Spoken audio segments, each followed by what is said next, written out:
Hi friend, hope you all are doing well and once again welcome to the Aniriti vlogs. Aniriti vlog में आप सब लोग का स्वागत है। तो आशा करती हूँ आप सब लोग बहुत ही अच्छे होंगे, स्वस्थ होंगे और जहाँ कहीं से भी मेरे वीडियो को देख रहे होंगे बहुत ज़्यादा मुझे पसंद, सपोर्ट और लाइक करेंगे मेरे चैनल को और सब्सक्राइब करेंगे। और साथ ही साथ आप लोग ये भी बताइए कि कैसी ठंड पड़ रही है आप लोगों के यहाँ पे और कौन कौन इस वीडियो को कहाँ से देख रहा है। तो चलिए शुरुआत करते हैं आज के इस वीडियो की। तो बेसिकली आज का ये वीडियो जो मैंने बनाया है वो न्यू पेरेंट्स के लिए बनाया हुआ है, न्यू मॉमीज़ के लिए बनाया हुआ है। बिकॉज जैसा आप लोग सबको पता है कि मैं भी अभी एक न्यू मदर बनी हूँ and as a single parent, क्योंकि आजकल मेट्रो सिटीज़ में मोस्टली पेरेंट्स सिंगल ही रह रहे हैं, उनके साथ उनकी फैमिली नहीं होती है बच्चों को सपोर्ट करने के लिए या पेरेंट्स को सपोर्ट करने के लिए, because both husband and wifes are working. तो थोड़ा सा चैलेंजिंग हो जाता है, बट मैंने भी उस फेज़ को क्रॉस किया है। इवन अभी भी मैं स्ट्रगल कर रही हूँ उस फेज़ में एंड कुछ ही मंथ्स बाद मेरा वापस अगेन ऑफिस स्टार्ट हो जाएगा, अगेन मेरा स्केड्यूल चेंज होगा क्योंकि मेरा उस टाइम पे ऑफिस भी स्टार्ट होगा, मेरी बेबी भी है और फिर मुझे अपना घर भी देखना है। तो everything we need to manage. तो वो धीरे धीरे आ जाता है, but just we need to keep patience. और ऐसा कुछ भी नहीं है कि एक मदर ना कर पाए। तो ठीक है, आज हम बात करते हैं न्यू मॉमीज़ के लिए एंड उनके बेबीज़ के लिए वैक्सीन्स की। तो जैसे ही बेबी हॉस्पिटल में डिलीवर होता है तो वहाँ पे आपको सबसे पहले डॉक्टर बोलेगा वैक्सीन लगवाने के लिए, और जो फर्स्ट वैक्सीन डोज मिलता है वो इमीडिएट आफ्टर बर्थ दिया जाता है बेबी को, एंड दैट इज़ BCG।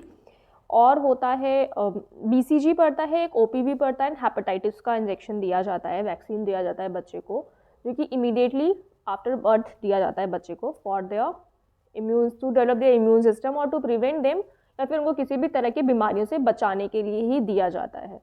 तो जो BCG होता है वो बेसिकली बच्चों को दिया जाता है TB से प्रिवेंट करने के लिए। और क्योंकि कई बार हो सकता है कि when the baby is inside your tummy, मतलब जब भी एक बच्चा माँ के अंदर पे होता है, हमें नहीं पता होता वो किस बीमारी से इन्फेक्ट हो गया।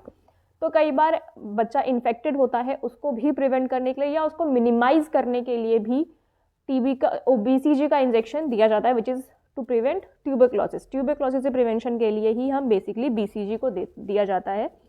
उसके बाद एक पोलियो का भी ड्रॉप दिया जाता है बच्चे को, जो कि अमूमन हर बार जब भी आप बच्चे को वैक्सीन करवाने के लिए जाएंगे वहाँ पे जो भी डॉक्टर्स होंगे वो पोलियो ड्रॉप्स भी बेबीज़ को ऑब्वियसली बात है दी जाएगी, और ये मैंडेटरी भी है। एंड गवर्नमेंट्स और बहुत सारे ऐसे आंगनवाड़ी हैं या सोशल वर्कर्स हैं जो कैंपेन चलाते ही रहते हैं पोलियो ड्रॉप्स के लिए। तो आप लोग बिल्कुल अवेयर रहें कि कब कहाँ पे आपके बच्चे के लिए कौन सा कैंपेन लगा हुआ है वैक्सीन्स के लिए या पोलियो ड्रॉप्स के लिए, and definitely you should go and visit. BCG के अलावा मैंने आपको बता दिया कि इमीडिएटली आफ्टर बर्थ बच्चे को पोलियो ड्रॉप भी पिलाई जाएगी और उसके बाद उसे एक और इंजेक्शन और वैक्सीन दी जाती है, विच इज़ हेपेटाइटिस B1। तो हेपेटाइटिस का भी इंजेक्शन दिया जाता है और ये दिया जाता है फ्रॉम इन्फेंट टिल 18 ईयर्स, मतलब बच्चा जब पैदा होता है उस दिन से लेकर के 18 साल तक की उम्र के बीच में बच्चे को ये डोजेज हेपेटाइटिस B का रिपीट होता है। फर्स्ट डोज पड़ेगा, सेकेंड डोज पड़ेगा, थर्ड डोज पड़ेगा, ऐसे ही एज पर जो भी डॉक्टर ट्रीटमेंट चलाते हैं उसके अकॉर्डिंग बच्चे को ये हेपेटाइटिस के डोज दिए जाते हैं। और ये बहुत ज़्यादा ही मैंडेटरी होते हैं ताकि बच्चा हेल्दी रहे, बाहर की जो बीमारियां हैं उसके साथ वो लड़ सके, उसका जो इम्यून सिस्टम है वो अच्छे से डेवलप हो सके। फिर हम बात करते हैं, ये तो हो गई बाय आफ्टर बर्थ, जैसे ही बच्चा हॉस्पिटल में डिलीवर हुआ या घर में डिलीवर हो रहा है बच्चा, उसके बाद ही आपको इमीडिएटली सेंटर पे लेके जाना होता है। अगर घर में बच्चे का बर्थ हुआ या बॉर्न हुआ है बच्चा, पैदा हुआ है बच्चा, तो आप उसे सरकारी अस्पतालों में लेके जा सकते हैं, आंगनबाड़ी में लेके जा सकते हैं, या CHC सेंटर बने हुए हैं आप वहाँ पे भी लेके जा सकते हैं। और अगर हॉस्पिटल में हुआ होता है बच्चा तो डेफिनेट सी बात है वहाँ पे डॉक्टर खुद ही उनको, जो भी पीडियाट्रिशियन होते हैं, वो उस बच्चे को इंजेक्शंस वगैरह वैक्सीन्स वगैरह लगा देते हैं। उसके बाद आती है जब बाय बर्थ, जब बच्चे को वैक्सीन लग गया, उसके बाद आता है बच्चा जब 6 हफ्ते का कंप्लीट हो जाता है, यानी कि 45 डेज का बच्चा हो जाता है, उसके बाद अगेन उसको वापस से इंजेक्शंस लगते हैं, विच इज़ अगेन आपका लगेगा हेपेटाइटिस का सेकेंड डोज लगता है बच्चे को, अगेन उसे ओरल ड्रॉप्स, पोलियो के ओरल ड्रॉप्स दिए जाते हैं, रोटा वायरस का इंजेक्शंस लगता है उसको, एंड उसके बाद डी टैप कहते हैं हम उसको, जिसको हम कहते हैं डिप्थीरिया, टिटनेस एंड पर्ट्यूसिस। इसको मिला के कॉम्बिनेशन का एक इंजेक्शन दिया जाता है which is very heavy dose, बच्चों के लिए बहुत हैवी पड़ता है वो, उनको बहुत ज़्यादा दर्द भी होता है उस इंजेक्शन से, विच इज़ डी टैप। इसमें 3 इंजेक्शंस कंबाइन होकर मिलते हैं। Again I am telling you, इसमें डिप्थीरिया होता है, टिटनेस होता है एंड पर्ट्यूसिस होता है। और इसके अलावा आपको पड़ता है यहाँ पे IPV का। तो इनके IPVs again and inactivated polio vaccines होते हैं, जो कि अगेन एक काइंड ऑफ पोलियो ड्रॉप होता है जो बच्चे को पिलाया जाता है। तो अगर हम बात करें, ये इंजेक्शन पड़ता है बच्चा जब 45 डेज़ का हो जाता है तब, यानी कि 6 हफ्ते कंप्लीट होने के बाद बच्चे को ये वैक्सीन दिया जाता है। एंड जब भी ये वैक्सीन्स बच्चे को दिए जाते हैं, जब बाई बर्थ पे जो इसका इंजेक्शन लगता है उस टाइम तो उसको इतना इफेक्ट नहीं करती हैं ये वैक्सीन्स कि उसे फीवर आएगा या उसे स्वेलिंग आ जाएगी हाथों में या पैरों में, ऐसा कुछ नहीं होता। लेकिन हाँ, जब उसे फर्स्ट डोज पड़ता है इसका डीटैप का, PCV यानी निमोनिया का, पोलियो ड्रॉप्स दिए जाते हैं, उस टाइम पे बच्चे के पैर पे स्वेलिंग आ जाती है। एंड उस टाइम पे बच्चे को 3 इंजेक्शंस दिए जाते हैं। जब बच्चे को फर्स्ट इंजेक्शन पड़ता है आफ्टर 6 वीक्स या फिर आफ्टर 45 डेज, बच्चे को फर्स्ट इंजेक्शन जो पड़ता है, वैक्सीन पड़ता है, उस टाइम पे बच्चे को फीवर भी आता है, बच्चे के पैरों में भी स्वेलिंग आ जाती है, क्योंकि जो उसको फर्स्ट वैक्सीन पड़ती है विच इज़ ऑलमोस्ट, जो मुझे याद आ रहा है, मेरी बेटी को, मेरी डॉटर को 3 इंजेक्शंस लगाए गए थे। एक उसके शोल्डर पे लगा था एंड दो इंजेक्शन उसके दोनों थाइस के ऊपर लगे हुए थे। तो शोल्डर और राइट पैर पे तो उसे इतना इफेक्ट नहीं पड़ा, बट हाँ लेफ्ट पैर के ऊपर जो उसे डीटैप का इंजेक्शन पड़ा था वो उसको काफ़ी इफेक्ट किया। उसके वजह से उसे फीवर भी आया एंड स्वेलिंग भी काफ़ी टाइम तक रही। But as I said, newly mothers को घबराने की बिल्कुल भी ज़रूरत नहीं है। वो सिंपल सा आइस क्यूब्स लें और आइस क्यूब से 2 to 3 टाइम्स बच्चे को, जहाँ पे बच्चे का इंजेक्शन या वैक्सीन लगा है वहाँ पे आप जाके उसे रब कर सकते हैं, हल्का हल्का प्रेस, कोल्ड प्रेस कर दीजिए उसे। तो यानी उसे अगर हम नॉर्मल हिंदी भाषा में बोले तो उसे आप सिकाई कर दीजिए बर्फ़ से, तो वो जो स्वेल्ड पार्ट होता है वो धीरे धीरे करके सही हो जाएगा। वो हार्डली 2 दिन आपको बच्चे को तंग करता है, उसका फीवर भी आना नॉर्मल सी बात है। इंजेक्शन वैक्सीन लगाए तो ऑफकोर्स से बात है बच्चे को फीवर भी आएगा, which is again not a very big deal, कोई टेंशन की बात नहीं होती है। आपको एक डॉक्टर बता भी देगा कि आप बच्चे को पैरासीटामोल दे सकते हो, कार्पोल दे सकते हो। अगेन वो बच्चे के डोजेस होते हैं कार्पोल के एंड पैरासीटामोल के, बेबी सिरप्स आते हैं, ये नहीं कि आप उसे मेडिसिन दे दो, आपने उसे टेबलेट तोड़ के दे दी, नहीं, उनके सिरप्स आते हैं, आप उनको वो सिरप्स दीजिए।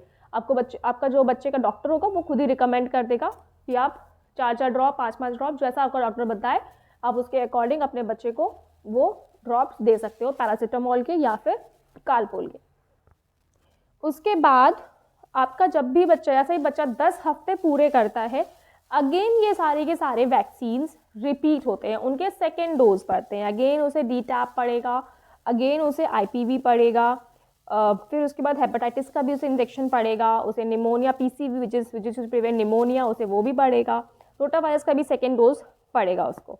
ये सारे इंजेक्शन पड़ने, मतलब इसका कॉम्बिनेशन होता है, इट्स नॉट लाइक अगेन उसे पूरा पड़ेगा। डीटैप का नहीं पड़ेगा उसको यहाँ पे 6th वीक पे उससे सिर्फ हेपेटाइटिस, PCV, रोटावायरस का सिंगल इंजेक्शन पड़ता है, जिसमें बच्चे को इतना इफेक्ट नहीं होता। कई बार बच्चों को हल्का सा फीवर आता है और कुछ बच्चों को तो वो भी नहीं आता। मेरी बेबी को बहुत हल्का सा फीवर आया था, बट मेरे को जो नॉन मेरे लोगों ने बताया, मेरे नॉन पेरेंट्स ने या फिर मेरे नॉन रिलेटिव्स ने जो मुझे बताया, उन्होंने बोला बच्चे को फीवर नहीं आएगा इस बार, बट मेरी काशवी को आया, बहुत हल्का सा था। एक दिन उसने मुझे परेशान किया, बट नेक्स्ट डे वो नॉर्मल हो गई थी। और कुछ बच्चों को बिल्कुल भी नहीं आता।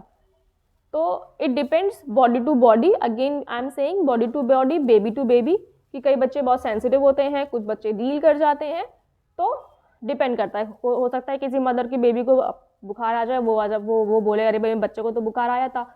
तो ये डिपेंड करता है कि बच्चे को बुखार आएगा या नहीं आएगा, इट डिपेंड्स कि बेबी की बॉडी कैसी है। और yes, I will also recommend कि जितनी बार भी आप वैक्सीनेशन के लिए जाएं, अपने बच्चे का वेट ज़रूर मेज़र करवाएं कि बच्चे का वेट बढ़ रहा है या नहीं बढ़ रहा है। जब बच्चे का वेट प्रॉपर बढ़ रहा है तो it means there is no tension कि अरे उसका इतना सा वेट, अगर मंथ में उसका 100 ग्राम भी बढ़ रहा है तो भी आपको डरने की कोई बात नहीं है, टेंशन की कोई बात नहीं। बच्चे का वेट कांस्टेंट नहीं होना चाहिए, बढ़ते रहना चाहिए। जैसे ही 10 वीक्स पे आपको ये वैक्सीन लग जाते हैं, अगेन 3.5 महीना पूरे होने पे, यानी कि 14 वीक्स पूरे होने पर again few vaccines will repeat, again फिर से सारी की सारी वैक्सीन रिपीट होंगी। और इस बार जैसे जो सेकेंड डोज आपको जो मैंने बताया था 10वें हफ्ते में जो उसको डी टैप नहीं लगा था, वो अब उसको 14 हफ्ते पे लगेगा। यानी कि जब बच्चा 3.5 महीने का हो जाता है उसके बाद बच्चे को डी टैप का इंजेक्शन वापस लगाया जाता है, यानी कि डिप्थीरिया, टिटनेस एंड पर्ट्यूसिस का इंजेक्शन से वापस लगाया जाएगा।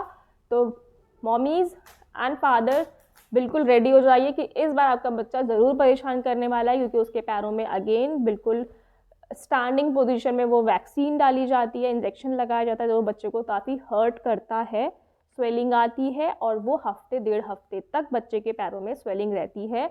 इसीलिए आपको उसे आइस से कोल्ड प्रेस देना है। आप आइस जमा के रख सकते हो या आइस पैक्स आते हैं, आप उसको लेकर के बच्चे के उस एरिया पे रब करो हल्का हल्का सा, और उसे आप पैरासीटामोल या कालपोल फीवर के लिए, अगर जब भी से फीवर आ रहा है आप उसका पहले तो बॉडी टेम्परेचर थर्मामीटर से आप मेजर करोगे, उसके बाद ही बच्चे को आप पैरासीटामोल के डोजेस दोगे as per your doctor recommendations. तो बस नॉर्मल सी ये छोटी छोटी सी वैक्सीन्स हैं टिल 14 वीक्स तक, जो अभी तक मेरी बेबी को लगाया गया है या लगा है, वो मैंने आपको इस वाली वीडियो में बताया है। और मैं ये बोलूँगी कि आज के टाइम पे बहुत सारी ऐसी वैक्सीन्स आ गई हैं जो पेनफुल भी हैं, जो हमारे टाइम पे चलती थी पेनफुल, और आज के टाइम पे ऐसी हैं कि जो पेनलेस भी हैं। तो इट डिपेंड्स कि अगर पेरेंट्स चाह रहे नहीं मेरा बच्चा बहुत ज़्यादा सेंसिटिव है, वो कैसे संभालूंगा मैं या कैसे संभालूंगी मैं, मेरे को लगता है कि मैं पेनलेस वाला लगवा के आ जाऊँ, तो इट डिपेंड्स। अगर आपका विश करता है कि आप पेनलेस लगवा के आओ तो आप पेनलेस लगवा लो जा करके, ऐसा कोई हार्म नहीं है। बट अगेन जो चीज़ बुरी है या जो चीज़ कड़वी है वही अच्छी होती है। तो मैंने अपनी बेबी के लिए तो पेनफुल वाला ही लिया जो हम लोगों को लगा था, एंड इट्स गुड, और मुझे सजेस्ट भी सबने यही किया। तो ठीक है, मैंने फिर उसको वही इंजेक्शंस लगवाए हैं। And I haven't went to any private hospital, मैं प्राइवेट हॉस्पिटल में नहीं गई हूँ। मैं सरकारी जो चिकित्सालय या CHC सेंटर्स होते हैं छोटे छोटे हर एरिया में बने हुए होते हैं या आंगनबाड़ी बने होते हैं, मैं नॉर्मली वहीं जा करके मैंने अपनी काशवी का सारा वैक्सीनेशन डन कराया है। बिकॉज इन प्राइवेट हॉस्पिटल्स ये सारी की सारी वैक्सीन्स बहुत ज़्यादा महंगी है, बहुत ज़्यादा महंगी है। तो आप भी अपने नियर अराउंड, अगर आपको हॉस्पिटल में जाके लगवाना है तो आप अपने हॉस्पिटल को ट्रस्ट करते हो तो डेफिनेटली अपने हॉस्पिटल को विजिट करिए वहाँ पे जाके, बट मेक श्योर कि आप टाइमली बच्चे को वैक्सीन लगवाए। Because I know a day come जब पोलियो कैंपेन चल रहे थे और मेरी काशवी का वैक्सीन लेट हो गया था, she literally become very irritated. जब उसको नेक्स्ट टाइम पे जब वैक्सीन लगा, उसको सेकेंड डोज का वैक्सीन लगा, that is on 10th week, तो वो बहुत ज़्यादा आयरेट हो गई थी क्योंकि उसकी एक तो वैक्सीन का ड्यू डेट निकल गया था, वो लेट हो गया, 1 वीक लेट हो गया था। वो बहुत ज़्यादा आयरेट हुई उस टाइम पीरियड पे, बहुत ज़्यादा चिड़चिड़ी, उसका पूरा सोने का, उठने का, बैठने का सारा स्केड्यूल चेंज हो गया था। So make sure when ever any vaccine, जब भी आपका कोई वैक्सीन डिलेड हो रहा है आपके बच्चे के लिए, आप अपने डॉक्टर से ज़रूर कंसल्ट करें कि कहीं आपके बच्चे को किसी तरह से अफेक्ट तो नहीं करेगा, उसकी जो ग्रोथ है उसको तो अफेक्ट नहीं करेगा, या उसका जो स्केड्यूल है, उसका जो मेंटल हेल्थ है, फिजिकल हेल्थ है, इमोशनल हेल्थ है, उसको तो कहीं से इफेक्ट नहीं करेगा। आप अपने डॉक्टर से ज़रूर इस चीज़ को चेक करें और टाइम टू टाइम अपने सारे बच्चे के वैक्सीन्स लगवाएं। एंड येस, मेक श्योर कि आपका जो बेबी होगा, जहाँ पे भी आपका बेबी डिलीवर हुआ है, वो आपको ऐसा कोई कार्ड देते हैं जो आपको संभाल के रखना है, एंड उस पर हर बार जब भी आप वैक्सीन लगवा रहे हैं उनसे नेक्स्ट ड्यू डेट ज़रूर लिखवा के लेकर के आएँ कि नेक्स्ट मेरे बच्चे को कब वैक्सीन लगने वाली है। एंड इसको आपको तब तक संभाल के रखना है जब तक कि आपके बच्चे को सारे वैक्सीन्स ना लग जाएं। तो ठीक है, अभी तो मेरे बेबी को सिर्फ 14 वीक्स तक ही सारे वैक्सीन्स लगे हैं। नेक्स्ट जब उसको 6 मंथ पे नेक्स्ट वैक्सीन लगेगा, then I will come back to you, और फिर मैं उसका भी आपके साथ एक्सपीरियंस शेयर करूँगी कि उस टाइम पे मेरी बेबी ने कैसा रिएक्शन दिया है मुझे। बिकॉज अभी तो मैं 3 बार उसको इंजेक्शन लगवा के आई हूँ, तो तीनों बार मेरे लिए थोड़ा सा चैलेंजिंग हुआ है। एंड स्पेशली जब उसे फर्स्ट डोज पड़ा था, जब हम उसे लेकर के आए थे, that is on 6th week 45 days पर जो फर्स्ट इंजेक्शन लगा था, उस टाइम पे तो थोड़ा सा मेरे ज़्यादा चैलेंजिंग था क्योंकि वो एकदम न्यू बॉर्न थी मेरे लिए और उसको थोड़ा संभालना भी डिफ़िकल्ट था, बट अब तो थोड़ा सा एक्सपीरियंस हो गया है मुझे, तो मैं उसे हैंडल कर ले जाती हूँ। एंड येस, न्यू पॉपीज़ और new fathers, do support your wife, because ये उनके लिए भी बहुत बड़ा न्यू जर्नी है, न्यू एक्सपीरियंस है, तो उनको बहुत ज़्यादा सपोर्ट की ज़रूरत होती है, फिजिकली, मेंटली, इमोशनली, हर तरह से। और इसके साथ ही साथ इस वीडियो को एंड करूं उससे पहले मैं आप लोगों से रिक्वेस्ट करूंगी कि ज्यादा से ज्यादा मेरे चैनल को सपोर्ट कीजिए, सब्सक्राइब कीजिए और शेयर कीजिए अपने फ्रेंड्स एंड फैमिलीज के बीच में। और किसी को कुछ भी इंफॉर्मेशन चाहिए है मेरे चैनल के थ्रू, स्पेशली बेबीज के लिए, तो डेफिनेटली मेरे से कनेक्ट कर सकते हैं, मुझे मैसेज ड्रॉप कर सकते हैं और मैं आपके कमेंट्स को जरूर रिप्लाई बैक करूंगी। ठीक है, तो अनृति ब्लॉग को देखते रहिए और इसको जरूर से जरूर सपोर्ट कीजिए, शेयर कीजिए, लाइक कीजिए। Till then bye bye, good night.